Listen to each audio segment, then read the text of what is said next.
Hi, it's Lee from coloringqueen.net, and today I've got a little Korean book. And of course, Millie's heard the camera and she's woken up. You can see the size of it up against Joanna's Christmas and up against my cat. She loves that camera. And it's super thick.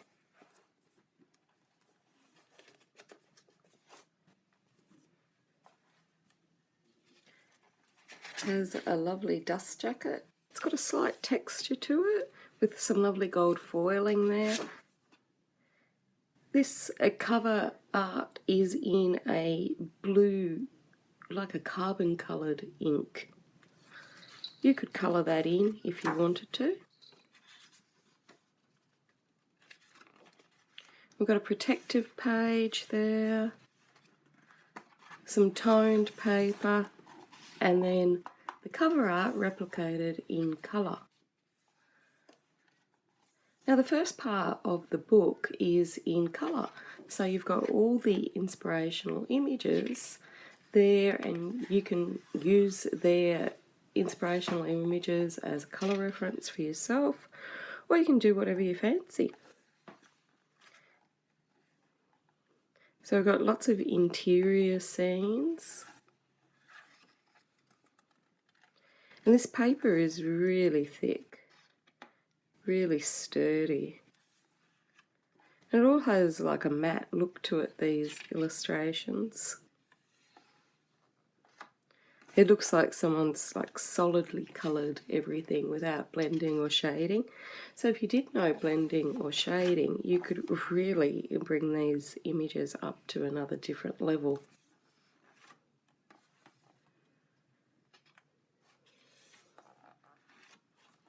The background on this one.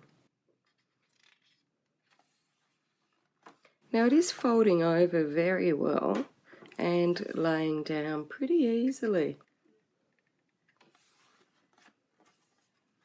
Now I showed this book, I've had it since late last year. It was one that I ordered, and then we went to Sydney, and so I had a big pile arrive for me.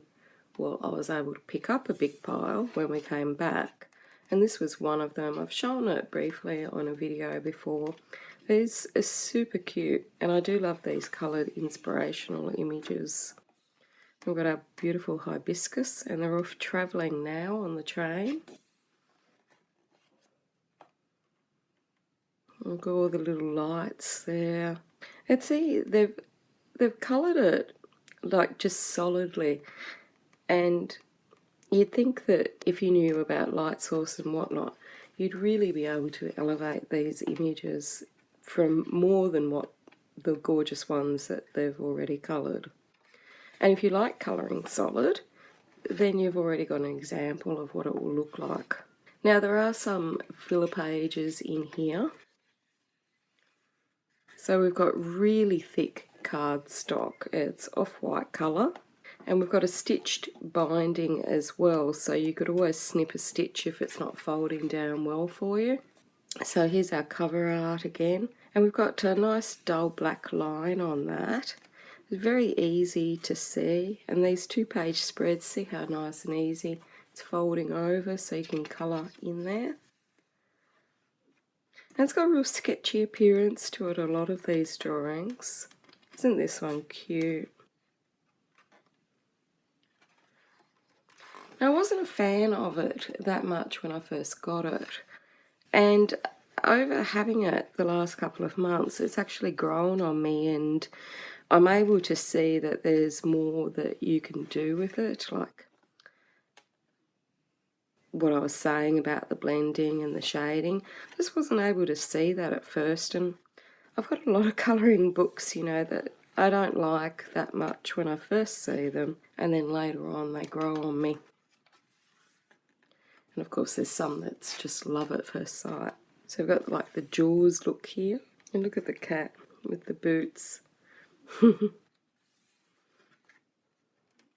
This is an overworked worker here. So Millie's gone back to sleep in her colouring cave. she's got her own little cave that sits on my desk, and so she can come in and out and check out colouring books and then go back and have a nap. I like the way these ones are done. It sort of looks a little bit old-fashioned postcardy. And there's that one that I was saying that if you knew about light source, you could really bump up the whole look of that.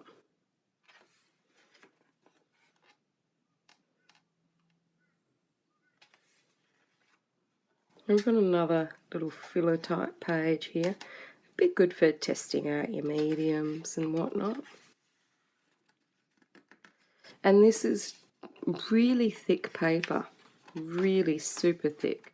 It's like a cardstock, or it is a cardstock. And then we've got some nice little single images here. They're a little bit smaller than the other ones. Great for if you're working on a smaller type project, or you don't want to spend too long colouring. You just want something quick and easy.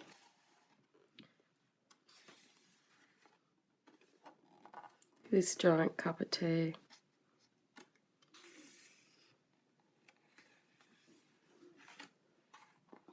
We've got Snow White here and Puss in Boots.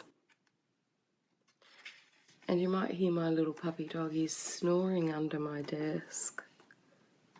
Between Millie photobombing everything and Charlie snoring, I don't know. 3 Little Pigs and Little Red Riding Hood. Thumbelina and Beauty and the Beast. And it's all very cutesy, isn't it? It's not like any sort of Beauty and the Beast that we've seen before. I got kicked out of German class at school, so I have no idea. March of something. It'll come to me in the middle of the night. Jack and the Beanstalk. I've got my own Jack and the Beanstalk plant happening at the moment. Hansel and Gretel. Now, who wouldn't want to live in a gingerbread house? The Magic Lamp. So, Aladdin. The Wild Swans. Oh, and the Red Shoes. This is one of my most favourite films ever, The Red Shoes. And then we've just got some filler pages here, and they're very simple. And they'd be good to test out your mediums. Finishing it up. So it's kind of cute. It's got the little Santa stocking there. So I guess it's a Christmas themed storybook. I'm not sure, but it is gorgeous and it certainly has grown on me. Links to buy are below the video if you're watching this on YouTube. If you're seeing it on my blog, the links to buy are at the top of the blog page and below as well. If you liked this book, please give it a thumbs up, and if you're new to this channel, please consider subscribing and hit the bell button so you'll be notified when I next upload a video. Until next time, happy colouring.